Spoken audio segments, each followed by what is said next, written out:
Get ready with me while we talk about common things narcissistic and toxic people do after the breakup. I'm going to tell you something my therapist told me. It's really important to keep in mind that not all narcissistic and toxic people are the same. So even though there's a lot of things that we typically see from them, that doesn't mean that they're all going to do this. These are just things that are very common that we see in narcissistic and toxic people. Number one, they're going to try to stay friends with you. And no ma'am, do not fall for this, because if they weren't your friend during the relationship, there's surely not going to be one after. There is always an ulterior motive to them wanting to stay friends with you. Another common thing that we see is they'll completely ghost you. I see this one pretty frequently in my coaching calls, and I really believe it's because they know it's going to drive you crazy. Because a lot of us just want to know that we matter, so it's weird. Like, even though we really don't want them in our life, it's almost like we still want them to reach out to us because that shows us that they cared about us in some way.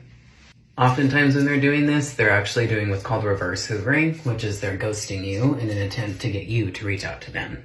Don't fall for it.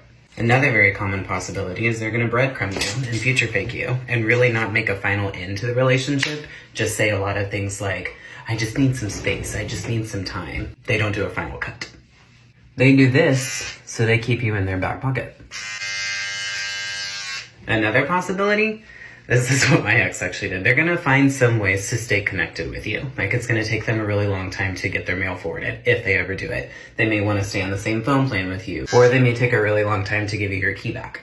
It's another way to still have some sort of power and control, and also gives them a reason to still talk to you.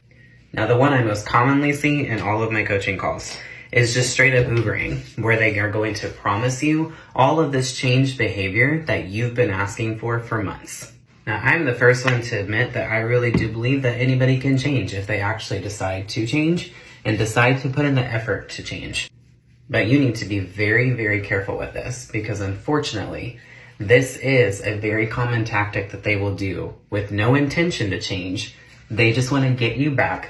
They'll be better for a couple of weeks, and then it's back to same old, but oftentimes it's usually worse. No one changes overnight. Not even in your healing journey. You can't heal overnight. So why would we expect them to have all this miraculous changed behavior overnight?